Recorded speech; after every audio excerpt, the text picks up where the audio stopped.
मैं doctor Amit Sharma, associate professor botany, government college Kotputli.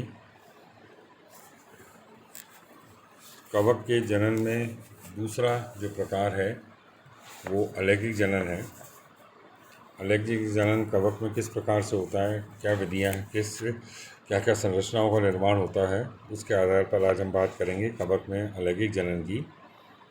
तो प्रजनन की वह प्रक्रिया जिसके अंतर्गत विशेष प्रकार की जनन संरचनाओं अर्थात बीजाणुओं या प्रोपेग्यूल्स का निर्माण होता हो और ये संरचनाएं बिना किसी फ्यूज़न के सीधे ही नए पादप शरीर के रूप में विकसित हो जाती हैं, तो इसे अलैंगिक जनन कहते हैं। इस प्रक्रिया में युग्मकों का निर्माण नहीं होता। किसी भी पादप प्रजाति के प्रसार एवं प्रवर्धन के लिए अलैंगिक जनन अत्यंत महत्वपूर्ण है, क्योंकि इस प्रक्रिया में एक समय में एक से अधिक पादप इकाइयाँ विकसित होती हैं। विभिन्न कवक प्रजातियों में अलैंगिक जनन की प्रक्रिया बहुत अधिक विविधता पाई जाती है और इसमें अनेक प्रकार के बीजाणु उत्पन्न होते हैं। अतः विभिन्न कवक संवर्गों के वर्गीकीय अभिनिर्धारण में इन बीजाणुओं की आकारिकी, प्रकृति तथा इनके विकसित होने की प्रक्रिया का महत्वपूर्ण स्थान है। क्लासिफिकेशन के अंदर इनके निर्माण की प्रक्रिया के आधार पर अलैंगिक बीजाणुओं को दो वर्गों में बांटा गया है। ये बीजाणुओं का निर्माण किस प्रकार से होता है उसके आधार पर, जो प्रक्रिया है उसके आधार पर दो वर्गों में इन अलैंगिक बीजाणुओं को बांटा गया है। और ये जो हैं ये हैं स्पोरेंजियोफोर्स और कोनिडिया। पहला जो है वो धानी बीजाणु या स्पोरेंजियोफोर्स और दूसरा कोनिडिया। तो पहले हम धानी बीजाणुओं या स्पोरेंजियोस्पोर्स की बात करते हैं। ये जो स्पोरेंजियोस्पोर्स हैं ये पतली झिल्ली द्वारा एक घिरे रहते हैं, एक थैलीनुमा संरचना होती है, उसके अंदर उत्पन्न होते हैं और इस संरचना को स्पोरेंजियम कहा जाता है। तो जो स्पोरेंजियोस्पोर्स हैं इनका निर्माण स्पोरेंजियम या बीजाणुधानी के अंदर होता है। ये जो बीजाणुधानी है एक ऊर्ध्व संरचना होती है जिसे कि बीजाणुधानी धर कहा जाता है या स्पोरेंजियोफोर कहते हैं, बीजाणुधानी धर। तो उस पर इनका निर्माण होता है। प्राय एक प्रारूपिक बीजाणुधानी बहुकेंद्रकीय संरचना होती है जिसकी अंतर वस्तुएं क्लीवेज और रूपांतरण या मेटामॉर्फोसिस के द्वारा असंख्य एक केंद्रीय बीजाणु बनाती हैं। इस तरह निर्मित होने वाले बीजाणु दो प्रकार के हो सकते हैं, चल बीजाणु और अचल बीजाणु। तो यहाँ इन डायग्राम्स के अंदर अगर हम देखें तो ये जो संरचना है ये एप्लेनोस्पोर्स है, ये स्पोरेंजियोफोर है, बीजाणुधानीधर स्पोरेंजियोफोर या बीजाणुधानीधर। इसके शीर्ष पर जो है वो स्पोरेंजियम का निर्माण होता है। और ये जो स्पोरेंजियम के अंदर हम देख सकते हैं कि दो प्रकार के अचल बीजाणु और चल बीजाणुओं का निर्माण होता है। तो एप्लेनोस्पोर जो हैं ये वाले ये अचल बीजाणु हैं, इनमें किसी प्रकार के फ्लैजेला का निर्माण नहीं होता है।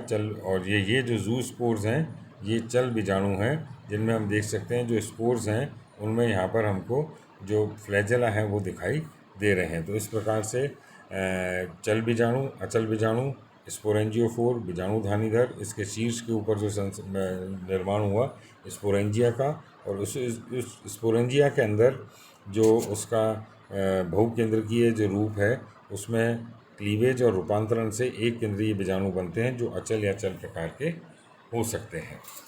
अब इसमें हम आगे चलते हैं। पहले हम बात करते हैं चल बीजाणुओं की। चल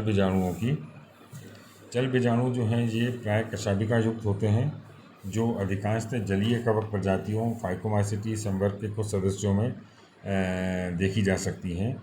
ये जिन संरचनाओं में विकसित होते हैं उन्हें जूस्पोरेंजियम या चल बीजाणुधानी कहा जाता है। चल बीजाणुधानी जो है वो अंडाकार, गोलाकार या नाशपाती के आकार की या बेलनाकार संरचना हो सकती है जो लंबवत रूप से या ऊर्ध्व दिशा में वृद्धि कर जो कवक सूत्र वृद्धि कर रहे हैं उनके ऊपरी सिरों पर विकसित होती है।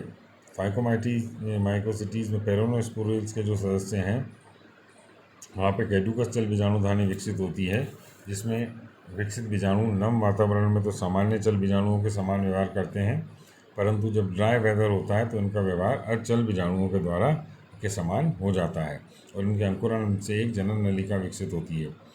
चल बीजाणु भी विभिन्न कवक प्रजातियों में अलग अलग प्रकार के पाए जा सकते हैं। तो पहला जो प्रकार है वो है एक कशाभिक चल बीजाणु, यूनिफ्लैजिलेट जूस्पोर। तो जैसा नाम से स्पष्ट हो गया ये जो चल बीजाणु संरचनाएं हैं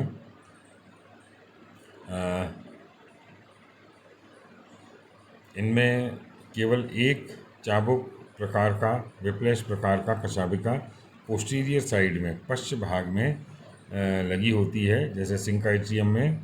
इस प्रकार के चल बीजाणुओं की आकृति टेडपोल के समान या नाशपाती जैसी हो सकती है। तो यहाँ हम देख सकते हैं ये जो है इसके अंदर ये चल बीजाणु है जिसमें पिछले साइड पर एक विप्लेश प्रकार का जो स्ट्रक्चर है वो यहाँ पर लगा हुआ है। दूसरा जो है वो एंटीरियर यूनिफ्लैजिलेट जूस्पोर या अग्रस्त एक कशाभिकी चल बीजाणु। इस प्रकार के चल बीजाणुओं में एकमात्र टिंसल प्रकार का अग्रस्त सिरे पर कशाभिका पाई जाती है, जैसे हाइपोकाइट्रीडियोमाइसिटीज के सदस्य राइजियोडिक्टोमाइसिस इत्यादि। ये वाला जो है। तीसरा जो है वो बाइफ्लैजिलेट जूस्पोर या द्विकशाभिक चल बीजाणु। इस प्रकार के चल बीजाणु मुख्यतः ऊमाइसिटीज के सदस्यों में पाए जाते हैं। इनमें उपस्थित दो कशाभिकाओं में से दो कशाभिकाएं इनमें उपस्थित होती हैं, जिनमें से एक टिंसल प्रकार की और एक विप्लेश प्रकार की होती है। इस प्रकार की कशाभिका अग्रस्त एवं रोमिल होती हैं, जबकि जो विप्लेश प्रकार की है वो चिकनी होती है और पश्चिम दिशा की ओर होती है। तो इस प्रकार से ये दोनों प्रकार की कशाभिकाएँ जो हैं वो इनके अंदर इस तरह से मिल सकती हैं, दोनों आगे हो सकती हैं या एक आगे और एक पश्चिम भाग में हो सकती है। तो ये जो चल बीजाणु हैं कुछ समय तक तो गतिशील रहते हैं और इसके बाद किसी भी आधार पर स्थित हो जाते हैं और कशाभिकाएँ विलुप्त हो जाती हैं और इनकी आकृति गोलाकार हो जाती है और अंकुरित होकर नए कवक जाल का निर्माण ये करते हैं। दूसरा जो है वो है अचल बीजाणु। अभी हमने चल बीजाणु की बात की, अभी अचल बीजाणु जो एप्लेनोस्पोर्स हैं, ये संरचनाएं विशेष तौर पर जाइगोमाइसिटीज के गण म्यूकोरेल्स के सदस्यों इत्यादि के अंदर इनका ये मिलती हैं। इन अलैंगिक बीजाणुओं का निर्माण एंडोजीनस प्रकार से गोल या बेलनाकार थैलीनुमा संरचना में होता है। ये कशाभिका रहित नॉन फ्लैजिलेट अचल चिकनी गोल या एलिप्टिकल एक कोशिकीय एवं एक या बहुकेंद्रकीय संरचनाएं होती हैं, जिनकी संख्या प्रत्येक बीजाणु में 1 से लेकर हजारों तक हो सकती है। तो ये यहाँ पर हम देख रहे हैं, ये बीजाणुधानियाँ हैं जिनके अंदर अचल बीजाणुओं का निर्माण होता है। परिपक्व बीजाणु म्यूसिलेज द्वारा घिरे हुए होते हैं। भित्ति के शुष्क होने पर इनका प्रकीर्णन वायु द्वारा होता है, जैसे कुछ उदाहरणों में जल अथवा कीटों के द्वारा भी प्रकीर्णन देखा गया है। तो ये इस प्रकार से अचल बीजाणुओं, तो ये जो दो तरह से हमने बात की। तो आज हम पहले जो लेक्चर है इसके अंदर हमने केवल जो कोनिडिया ये जो स्पोरेंजियोस्पोर्स हैं उनके बारे में हमने बात की।